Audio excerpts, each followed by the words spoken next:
اللہم صلی علی محمد وعلی آل محمد جزا اللہ عنا سیدنا محمد ماہ اہلہ۔ دوستو السلام علیکم ورحمۃ اللہ وبرکاتہ۔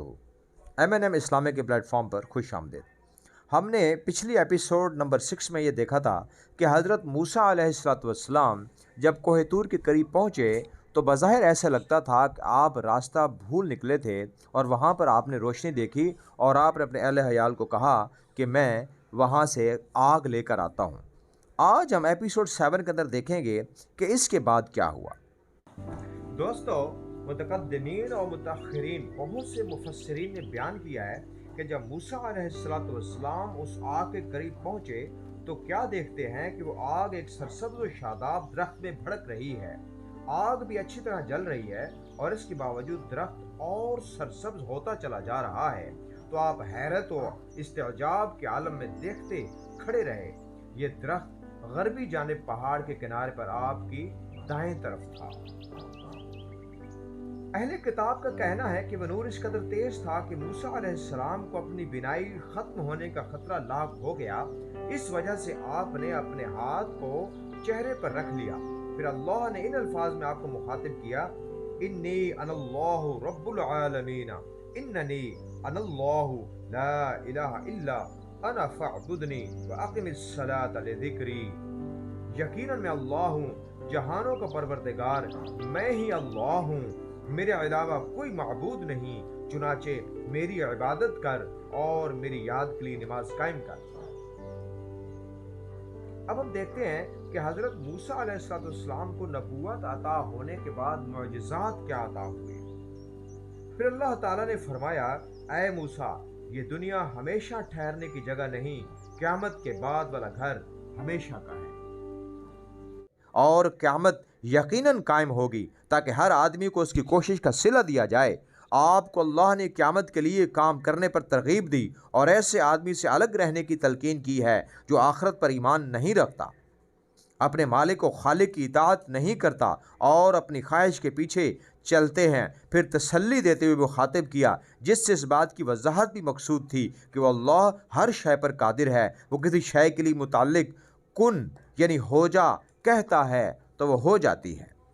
پھر فرمایا اللہ پاک نے، وما تلک بیمینک یا موسیٰ، اے موسیٰ تیرے ہاتھ میں کیا ہے، یعنی کیا یہ وہی لاٹھی نہیں؟ اور موسیٰ علیہ السلام نے اس کے جواب میں فرمایا کہ یہ میری لاٹھی ہی ہے، میں اس پر ٹیک لگاتا ہوں، اس کے ساتھ میں اپنی بکریوں کے لیے پتے جھاڑتا ہوں اور میں اس سے اور بھی کئی کام لیتا ہوں، یعنی ہاں یہ میری لاٹھی ہی ہے اور میں اس کو خوب پہچانتا ہوں۔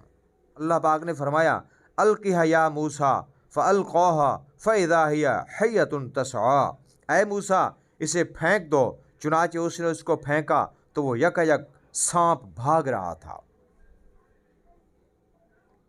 یہ ایک عظیم معجزہ تھا اور اس بات پر واضح دلیل تھی کہ وہ ذات جو تجھ سے مخاطب ہے، جب وہ کسی شے کو کن کہہ دے تو ایسا ہو جاتا ہے۔ دوسرے مقام پر ارشاد باری تعالیٰ ہے، وَأَلْقِ عَصَاكَ فَلَمَّا رَآهَا تَهْتَزُّ كَأَنَّهَا جَانٌّ وَلَّىٰ مُدْبِرًا وَلَمْ يُعَقِّبْ، اور اپنی لاٹھی کو پھینک، پس جب آپ اسے حرکت کرتے ہوئے اس طرح دیکھتے ہیں تو گویا کہ وہ جان ہے، یعنی چھوٹا پھرتیلا سانپ، تو آپ پیٹ پھیر کر بھاگے اور مڑ کر نہ دیکھا، یعنی وہ بہت خوفناک اژدہا بن گیا جو منہ کھولے ہوئے تھا۔ جب موسیٰ علیہ السلام واپس ہوئے تو اللہ نے حکم دیا، خُذْهَا وَلَا تَخَفْ سَنُعِيدُهَا سِيرَتَهَا الْأُولَىٰ، اس کو پکڑ اور ڈرو مت، ہم اس کو اس کی پہلی حالت میں لوٹا دیں گے۔ کہا جاتا ہے کہ آپ کو سخت خوف محسوس ہوا، آپ نے اپنا ہاتھ کرتے کی آستین میں لپیٹ کر اس کے منہ میں رکھا۔ اہل کتاب کہتے ہیں کہ آپ نے اس کو دم سے پکڑا۔ جب آپ نے اسے پوری طرح قابو کر لیا تو پہلے کی طرح 2 شاخوں والا عصا بن گیا۔ پس اللہ پاک ہے جو عظیم قدرتوں والا ہے اور جو مشرق و مغرب کا رب ہے۔ پھر اللہ تعالیٰ نے موسیٰ علیہ السلام کو دوسرا معجزہ دیتے ہوئے حکم فرمایا کہ اپنا ہاتھ اپنے گریبان میں ڈالو، پھر باہر نکالو۔ جب آپ نے اپنا ہاتھ گریبان میں ڈالا تو وہ چاند کی مانند بالکل سفید حالت میں چمک رہا تھا۔ سورہ نمل کے اندر ارشاد باری تعالیٰ ہے وَأَدْخِلْ يَدَكَ فِي جَيْبِكَ تَخْرُجْ بَيْضَاءَ مِنْ غَيْرِ سُوءٍ فِي 9 آيَاتٍ إِلَى فِرْعَوْنَ وَقَوْمِهِ إِنَّهُمْ كَانُوا قَوْمًا فَاسِقِينَ۔ اپنا ہاتھ اپنے گریبان میں ڈال، وہ بغیر کسی تکلیف کے چمکتا ہوا نکلے گا۔ یہ تو نشانیوں میں سے ہیں جس کے ساتھ آپ کو فرعون اور اس کی قوم کی طرف بھیجا گیا، یقیناً وہ سرکش لوگ ہیں۔ دوستو، آج کی ایپیسوڈ یہیں تک۔ اگلی ایپیسوڈ کے اندر یعنی ایپیسوڈ نمبر 8 کے اندر انشاءاللہ تعالی ہم یہ دیکھیں گے کہ اللہ تعالیٰ کے حکم کے بعد کہ فرعون کے پاس جاؤ اور اللہ تعالیٰ کی وحدانیت کا بتاؤ کہ اللہ ہی تمام جہانوں کا رب ہے اور تم جھوٹے بادشاہ ہو، جھوٹے رب ہو۔